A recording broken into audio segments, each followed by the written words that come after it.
Hey everyone, it's Tyler and Alex, which means something probably bad happened. The good news is the Chargers, nothing bad happened to them. There's no devastating loss here.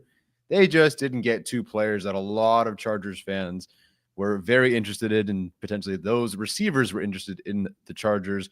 Did not materialize. So I'll just jump into the news real quick, and then I'll turn it over to Alex to discuss his initial thoughts on it. So as you've seen in a whirlwind free agency last hour or so, the Seahawks are trading DK Metcalf to the Steelers for a 2025 second round pick, which was ahead of the Chargers for what it's worth, and also give him a 5-year, $150 million extension.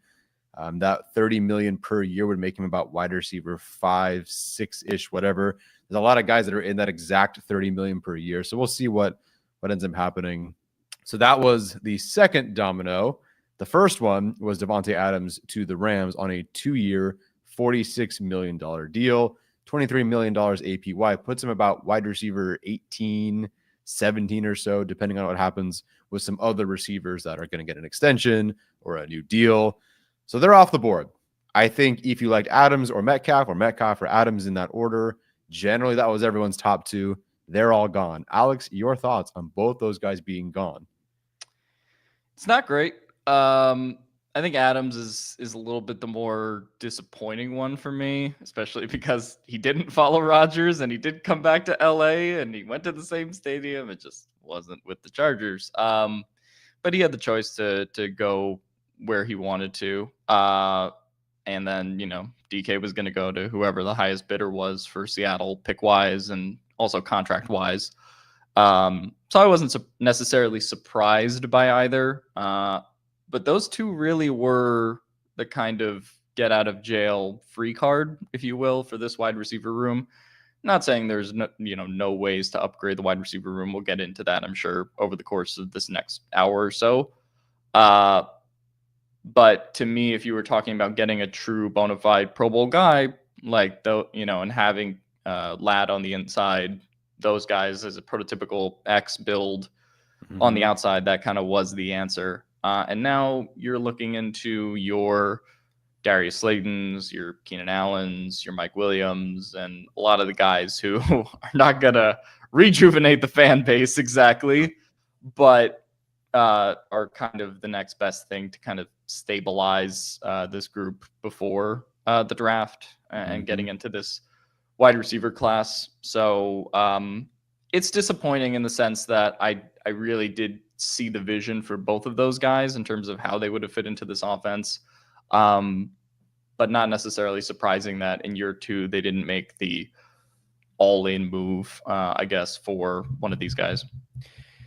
Yes. Ultimately, again, it's each had their drawbacks, right? Because the Chargers are not a receiver away. At the same time, it would get them a whole heck of a lot closer. Right. And then you start building towards that one piece away thing. You've got to have enough pieces to be one piece away. And adding a receiver of either caliber would have helped for sure. Do you feel that they were even in on either of these? There was a lot of interest. Obviously, Adams wants to play for a West Coast team. Metcalf was reportedly interested in the Chargers and a contender and a stable quarterback and warm weather, and got none of those things. Do you feel the Chargers were ever really interested in either? Thoughts and prayers to DK Metcalf ending up in Pittsburgh, by the way. I mean, he got a lot of money, which is great, but goes to one of those cities. But I think they were probably in on DK. That makes sense. I mean, I think the Jordan Schultz thing said that they tried trading back for him last year. And then Seattle just, kept not answering the phone basically. So I do believe they tried to do that. They just probably weren't willing to go up to the price that Pittsburgh was. Probably also not coincidental that it ends up being a second round pick. And then Diana Rossini this morning was like, oh, it suddenly just got adjusted to a second round pick. What a coincidence. Yeah. So I believe that they probably were, at least filtering the market for DK and what that would look like, especially given the Sanjay Lal connection. A lot of the things that have kind of been discussed about that. I think Jeremy Fowler, for what it's worth, also had was one of his like offseason predictions that a lot of like executives around the league kind of expected him to maybe wind up a Charger. So I think they more so than Adams, they probably looked into the DK thing, but obviously it didn't happen. No, it did not happen, which now leaves the Chargers with not a great set of options after that. Plenty of receivers can upgrade the Chargers receiver room, either as their 2 or at least ahead of Quentin Johnston, or even after Quentin Johnston, even as a wide receiver 6. But there's layers to how much that needle is moved. So right now, assuming Higgins is not available for trade and the Bengals aren't suddenly prioritizing Gesicki and whatever over Higgins, we'll see what happens with them. It's Chris Godwin coming off of a season-ending left ankle dislocation. His numbers were around like 20 per year. I think it was even lower when Steven and I broke it down. Now PFF is projecting him at 20 million per year. He goes higher than that now. Amari Cooper is next, 15 million per year projection. Diggs, Hopkins, Brown got his contract. Slayton is the most common name I think it's thrown out there at this point. A lot of people are asking about Keenan's return. Chat, what do you think of those remaining options? And Alex, do you think those guys are even on the table for them? I think those guys are on the table for them. I mean, they were linked to Slayton last week. Slayton and Cooper, I think, fit the mold enough as like not terribly expensive, but outside X receivers, even if they're not great options. Cooper, obviously, with age, and then Slayton, obviously, not necessarily, coming off of his best season compared to what was it, just 2023 or 2022. But these are the options as they're out there, right? Like, obviously, we can't go back in time and then try to figure it out like that. So I do think they're on the table. I do think they still sign a guy before we get to, draft time and stuff like that. If not, maybe like one of those guys, and then maybe like a kind of bargain bin type option, sort of in the vein of like DJ Chark from last year, trying to find like that kind of vet minimum guy in addition to one of those Slayton, Cooper, Keenan types you sort of sign in that price range. So I kind of wouldn't be surprised if that was probably the direction at this point.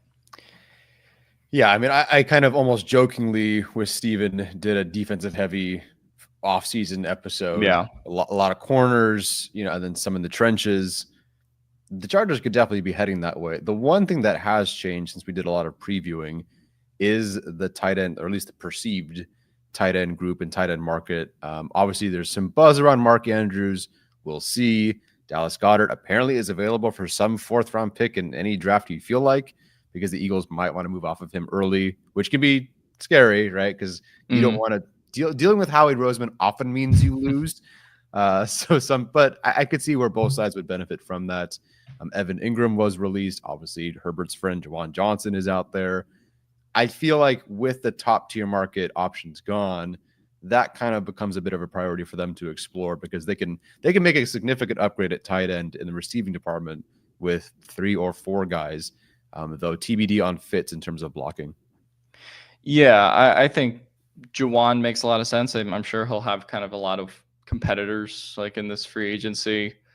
Goddard for a 4th or 5th is like pretty intriguing, because like that would certainly help the blocking angle, and it would certainly be a name to watch there. I think he only has 1 year left on his deal. You can check over the cap and see if I'm right or wrong, but basically his 2026 contract is like a fake 23 million void year or something like that. So you'd be paying him, I think, 11 this year. So that one makes sense to me, just in terms of if you want to just get a complete tight end, like that kind of knocks it out there. And then, you can still peruse the tight end position in the draft, but you don't necessarily feel the need to like overdraft, someone ahead of their round. So you have some stability there. So Goddard is kind of interesting, but yeah, obviously the market, I do think they probably will sign a pass catching tight end. Pray it's not falling back on Hayden Hurst or something like that. But yeah, I do think that now that you're not paying that much for a wide receiver like they would have a DK or Adams, I do think that probably falls into the pie chart, if you will.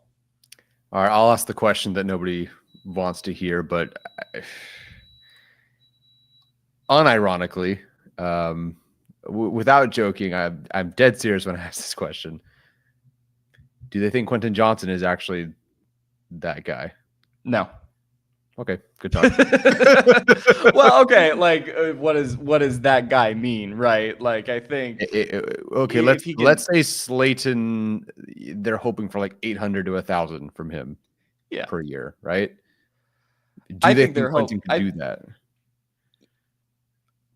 I mean, from a yards perspective, he can probably get there. That wouldn't be surprising to me if he put up. I mean, he put up what 760 last year or something like that. Mm-hmm. So if he put up 800, I wouldn't be surprised. But in terms of do they believe he's that guy? Like, I just think the Texans game and a lot of other Mm-hmm. games that are not that final Raiders game have shown Right. his weaknesses in terms of absorbing contact, his the intermediate short range game. Still a valuable guy to have as like your third or fourth option. Can make some splash plays here or there, but in terms of do they see him as the guy? No, and I think it's now just about what is finding the best role for him. Kind of like. Yeah, I mean, they were Baltimore, different story, patient with Bateman, but I believe he was more productive early on, but I could be wrong. Never hyper productive, but good enough, and trying to get their investment back there. We'll see. Let's go through a couple of super chats just to see if people are crashing out or not. Today's been a big day for the phrase crashing out, which all the teenagers I teach say that, but I guess it's worked its way to adulthood. So anyway, from Richard here, if this regime does not value receiver as highly as the rest of the league, we can realistically put a cap on Herbert having those statistical peaks like a Mahomes, Allen, Burrow.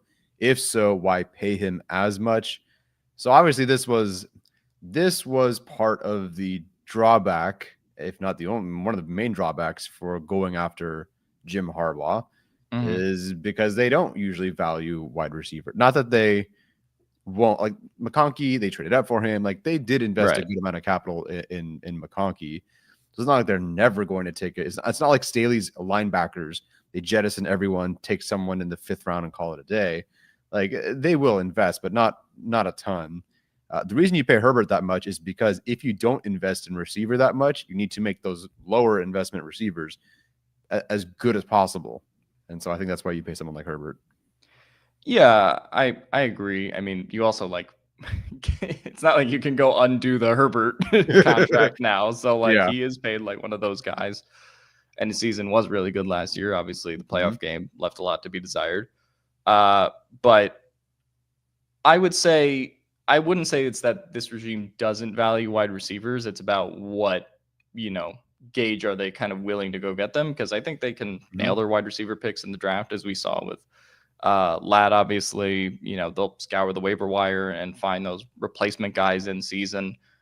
Did a decent job at doing that last year and kind of patching the holes with injuries when they needed to. I don't know if I would go as far as to say it'll never happen that they go out and get a wide receiver like that, but I do think that this offseason, I guess, is a wake-up call to, unless the opportunity, unless they're just told by free agent, hey, I want to come there and only there, or if the trade just kind of slanted towards them in a way where like they could have gotten DK for cheaper or something like that, then I think they could have pulled the trigger on those moves. But certainly compared to some other schemes around the league, I don't believe they necessarily value wide receiver to that degree. The problem is that we're not at the Ravens, part of it yet, where the rest of the team is so good, it doesn't really matter that it's just Zay and Bateman and a lot of these like hodgepodge pieces like put together. Right. No, 100% agree there. From Tara here, Deion Henley says Ortiz has a plan. So what do you think Ortiz's plan is? I think it's trenches. I think it's a corner that people aren't really discussing corner. But Carlton Davis says he wants to get paid pretty big. So if it's not him, there's options. I think it's trenches. I think it's corner. And I think it's probably tight end. And then if they find the right value for a receiver, it's them. But I just clearly it's not one of the big names. Yeah, not one of the big names. Well, I thought about it a lot today. Okay. How sure are we that they want Dobbins back? And I say this, Yeah. there is the Najee Harris stuff floating around. Mm-hmm. If you're talking about being a running team, we know that, to some extent last year, they at least had a couple conversations about like Josh Jacobs and stuff like that.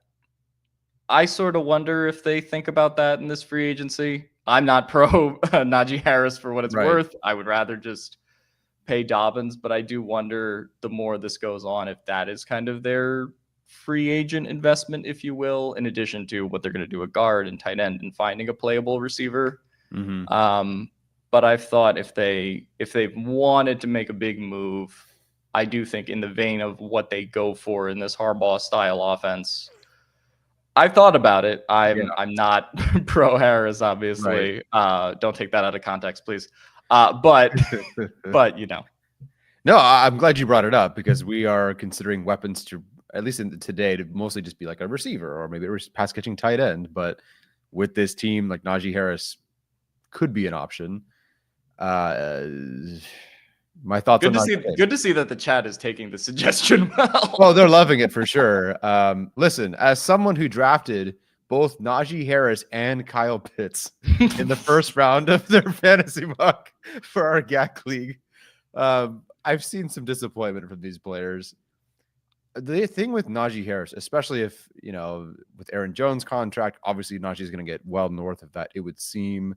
Age, first round bias, you name it. I just don't see a world. I think Jim Harbaugh, Greg Roman, and the offensive coaching staff would be more for Najee Harris than the front office because there truly, I don't think, is much surplus value to get out of a Najee Harris contract. Would he get you 1,000 yards? I'm guessing that's been consistently what he can get you at 3.9 yards per carry. So can he get you that if you hand it to him, 300 times? 275 times, I guess. I just don't see any world where you can actually get more out of him than what his contract will be. And maybe that's not a bad thing.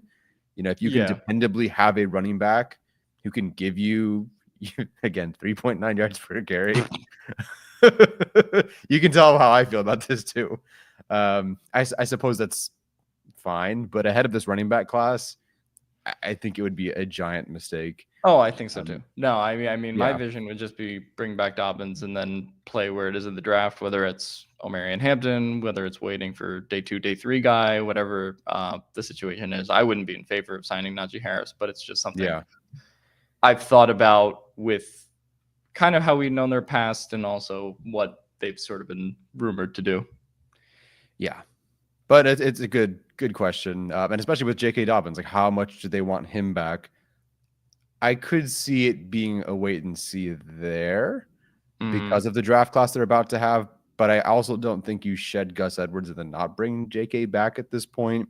Yeah. Not that you have to. You can find another running back and try this again. But that one, both him and Mac, especially with Bosa being released and Gus Edwards being released, I think both are back, and I think J.K. Dobbins, he will not cost you much where you even blink at that contract, I'm assuming, and it clearly works. So I think he's back, but they're not desperate to get that done either. What does he project? What is Dobbins projected to get on PFF? Was it like 4 or 5 million? Sorry, I have receivers here.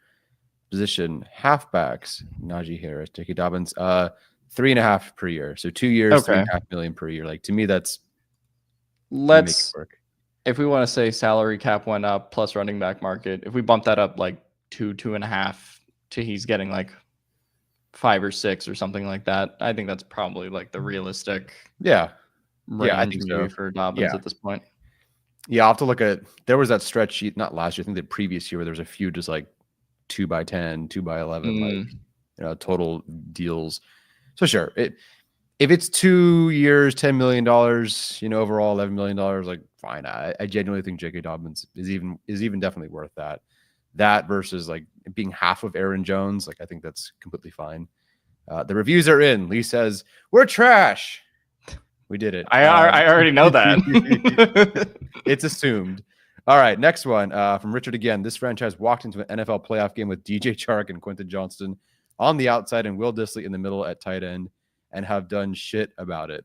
For what it's worth, it's still March 9th. Daylight savings can mess some things up. I don't know. But they have a ways to go. I'm 26, man. It's getting late early. Ooh. Yeah, you're going to start feeling that one. Good luck. Yeah. From Bud Lightyear 77. Thanks for doing a live. I had to cry and didn't want to do it alone. How can we be optimistic after losing out on the two best options? I mean, I would say the team is generally going in the right direction. I think it is a bummer to still lose out on those two options. And to not kind of have that Pro Bowl guy that, would take this wide receiver group over the top. It's a bummer. But like, I still do trust the front office in terms of building out the rest of the roster and, at least making the wide receiver room better than it was last year, even though it's not a one moves fix all type situation anymore now. But I think there's still reason for optimism. It's just not in the way that we would have wanted.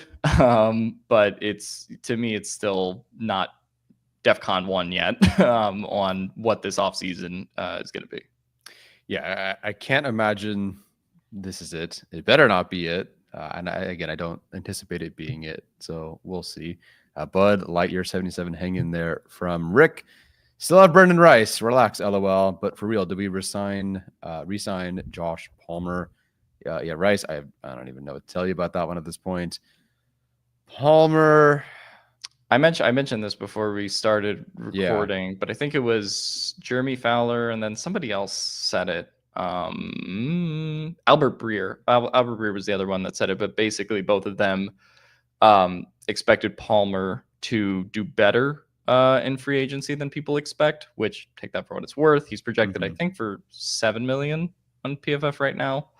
Yeah. In terms of average annual value, it was like 2 years, $14 million or something like that. So yeah, I don't hate it as like a fallback option. I think that Palmer will kind of want to move on. I think there's probably places he'll, kind of have a better chance of moving on to, and maybe places he can get more money. But if they wanted to fall back on that after, kind of striking out on receiver here, I wouldn't hate it. Yeah, I don't know. I haven't decided my thoughts on that one yet, so I'm just gonna pass. From Tara, does this mean no Joe Ortiz shrine building from Alex? Postponed. Yeah, can't do it. Okay, sorry. If he drafts Monangai, maybe I'll then consider it. But other than that, yeah, it's Andre Roberts statue. We're still working, obviously, with the state of California to get all that approved. But no shrine building for now. Yeah. Sorry, we're working on that one. From Richard, takes long rip from the bong. Tyreek Hill ? I do not believe the Chargers, for many reasons, would be in on Tyreek Hill. Yeah, I mean, I don't think they would be. No, I doubt it. Yeah, I highly doubt that one. Last one here from Menace. Fans being upset about not paying a top 17-ish wide receiver top 5 money and giving up a second-round pick is insane to me. Terrible value IMO. Adams hurts more. I don't honestly see how DK Metcalf lives up to this contract. I don't even know if he would live up to that contract with the Chargers, let alone in Pittsburgh with Russell Wilson or Sam Darnold, maybe perhaps. I really don't see how he lives up to top 5 wide receiver money. It is the nature of the market. The next guy gets paid a pretty good amount. In this case, he's the next guy, got his extension, and hey, get your money. But yeah, the value was never going. I feel like the Adams contract at $23 million was a far better avenue for getting value out of it than clearly a second-round pick, and 150 million. Yeah, Mike Tomlin now managing Russell Wilson throwing moonballs to DK Metcalf, who very well tempered, of course, and George Pickens, first-rate guy. I'll be curious to seeing how he manages that one. Which, if he does, Coach of the Year him at 11-6 or 10-7 or whatever they go, of course. How should they feel? I mean, to me, I'm not in love with the DK contract. I mean, that's why I was, like you said, always more pro Adams in this situation. And I think the longevity aspect of DK was a little bit overstated by fans as far as he's 27 and Davante's 32. I'm like, well, Davante's better right now. Like, so to me, if you're trying to make that window the next 2 years, that didn't really matter that much. Mm-hmm. The contract, definitely a tough one to swallow for a $33 million a year. But also I don't know if I would have pulled the trigger on it, but I get why some people in the fan base feel the room is so dire that they need to do that. But I also get completely from the Chargers standpoint why a second round and, $150 million contract for DK was a no-go. Yeah, no, absolutely. Breeze is asking, what's the scoop with Chris Godwin? And just tying into that with, where'd it go? Oh, here we go. Spencer's comment, who is to say that the Patriots won't just outbid the Chargers on every receiver now? I feel like that is the next logical connection. And yeah, as Spencer mentioned, they can just overspend on any receiver. Yeah, so I think it was Mike Giardi this week who talked about the Patriots willing to go up to like 25 million plus potentially for Godwin. I don't think that Joe Ortiz and Jim Harbaugh would be willing to go up to that number. And honestly, when it comes to Godwin, I'm a little bit skeptical about it just because ankle dislocation, the idea that he may not start the season on time, which is something that's possible. ACL tear, obviously, kind of on his medical history too. Been nicked up for a while, I think, over his career, just hamstring injuries and stuff like that.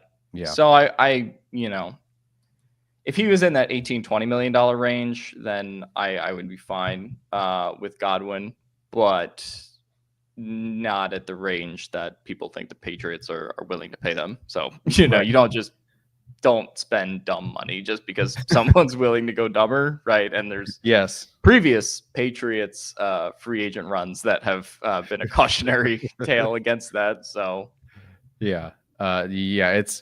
it's going to be tough to match whatever the Charger or whatever the Patriots are willing to pay. If they're locked in on Godwin, that one's gone unless Godwin hates Vrabel for whatever reason. Unless Godwin wants to go to somewhere with warm weather. Then maybe. And then they'll send him to, I don't know, Buffalo, I guess, or whatever. Is there any other, Deegan mentions like Hendrickson, is there any other trade option for the Chargers do you feel is out there that's a non-receiving weapon? Non-receiving weapon trade. Well, or one that you would consider. Yeah. I think it's before Jonathan Allen got cut, that kind of would have been an interesting one, but now he's just available. What are some of the other defensive guys that have been floated other than Hendrickson that come to mind? I'm trying to I'd have to look at some cut candidates. People can start Myles Garrett. Not Myles Garrett anymore. That one. People can start firing him into the chat, but what other defensive players are available for trade? Kind of skipping my mind right now. Yeah, I can't think of one, obviously. So Hendrickson, you could look for players that are available for trade, but I don't think any names have been floated around. The chat has nothing so far. So someone says Michael Parsons. Yeah. Don't think so, but no. Well, you got to give him a $41 million a year contract. Yep. Oh, so that's I don't even know how you Browns, hey man, good for you, I guess. Oh yeah, Jair Alexander. Okay, so a potential corner there. Again, I don't think I'm a huge fan of that. Is he still on the Packers? Yes. Oh, okay. I didn't remember if he like got cut or not, or what they were doing with that. Yeah. Someone mentions JC Horn. I just don't think they're going to let him go at this point. No, I don't think so He's either. kind of all they got. Wow, that's it. Okay, so not much here. So Alexander has what does he have next year? 24 million cap hit. Yeah, geez.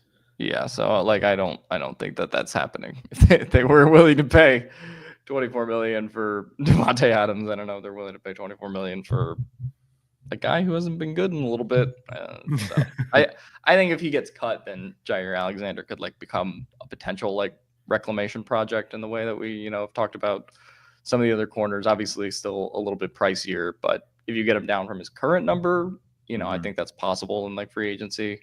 But nah, I don't think so right now. Yeah. Bree says Dre Greenlander.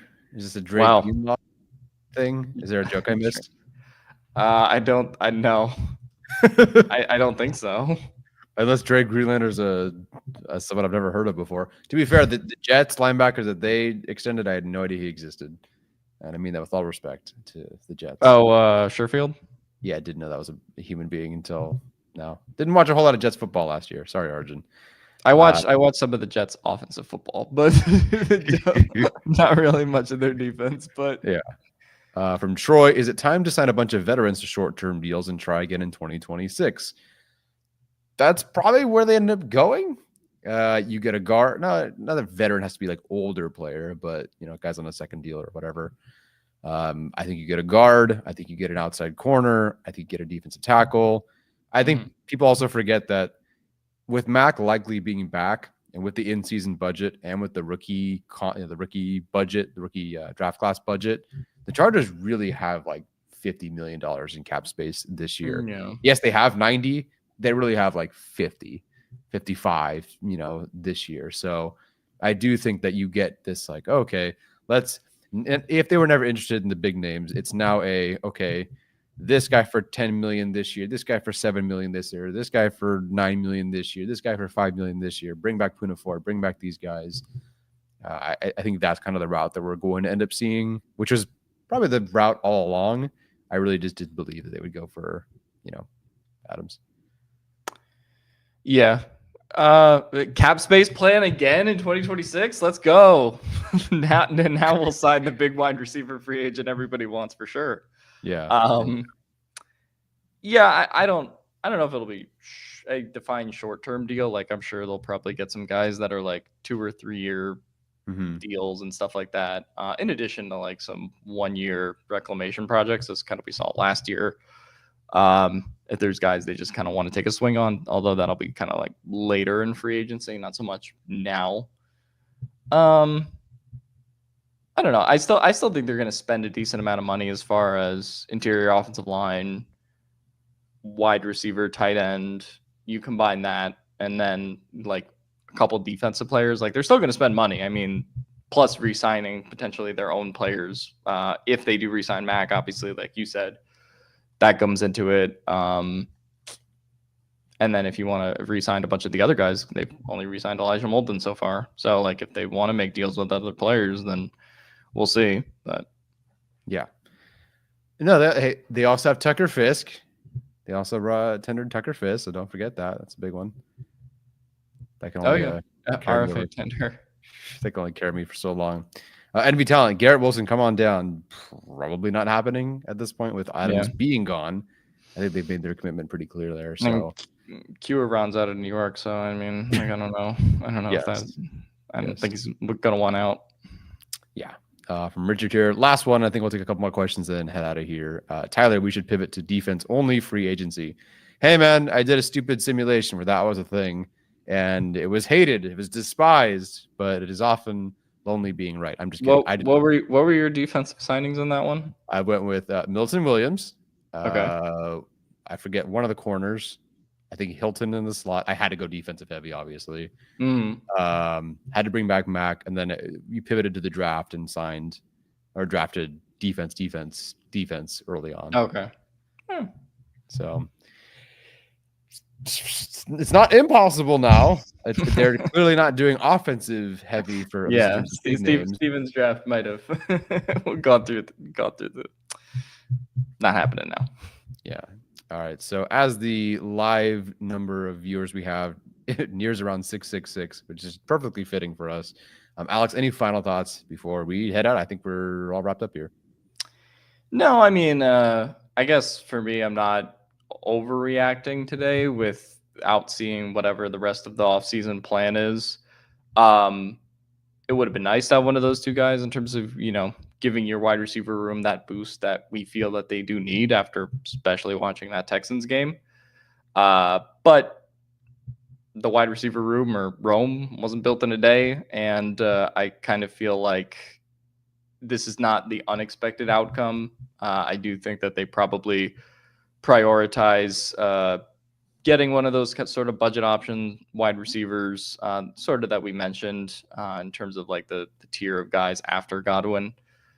So I think you get one of those guys. I think you get a tight end, probably boost the interior offensive line. And those will be good offensive upgrades. I just don't think they're the needle moving moves now. But as we've seen with how Baltimore operates, they view the needle moving as in the draft. So that is kind of if there's a lesson of today, I do kind of think it truly is that. Yeah. All right, I'll finish on one more funner question here. We're team fun. One player you're keeping an eye out for tomorrow. An underrated or less talked about option. Well, I already pissed off the chat with Najee Harris. But come on, you got another one, didn't you? Ooh, underrated option. No, I mean, I feel like we've talked about the interior offensive line. I don't know if there's I guess if they went big at corner and signed Carlton Davis and paid that much money, that would be kind of like a shocker. A lot of people made that connection. I think Derek Klassen was talking about it on the Athletic Football Show. So that one would be kind of if they wanted to spend big money somewhere that's not Khalil Mack in free agency and get value out of a corner, that wouldn't shock me. But I mean the same names we've been talking about as far as Will Fries and Makari and Quentin Johnston and all of those types of guys. The Dallas Goedert trade is pretty interesting, but I don't know if anything is imminent there though. Right, Eagles are going to get rid of him, but I do think he would really be a fit for the offense. Yeah, no, that would be nice. I think I checked his blocking. He blocks 46% of the time. Evan Ingram 30% of the time. So TBD on how you feel about. I can't imagine Harbaugh being all in on Ingram. It would be they could do kind of what they did last year with Hurst and Disley, where Ingram is your primary pass catcher, and then Disley is sort of your primary blocker, like they did, and then maybe you take another tight end in the draft. That's not impossible, but when I think of Harbaugh tight end, I don't necessarily think about Evan Ingram, but there's been some outliers in that mold before, like Vernon Davis in San Francisco and stuff like that. Yeah. All right, guys, we will see what happens. Steven and I will be here Monday, Tuesday, and Wednesday at 6 p.m. Pacific time. We'll see what happens between now and then. Tomorrow begins the legal tampering period, although most of these deals were done 3 weeks ago in Indianapolis. But we'll be here to react to those deals that definitely were suddenly finalized over the last 24 hours and such. So should be fun, should be exciting. It is always fun this time of year, no matter what. I'll tell you, last year, I didn't know what a Poona Ford was. Now I can't imagine this team without him. So hopefully he's back. Hopefully the Chargers make some moves. Hang in there, guys. It'll be fine. In the immortal words of Aaron Rodgers, relax. RELAX. You heard the man. Take care, guys, and bolt up.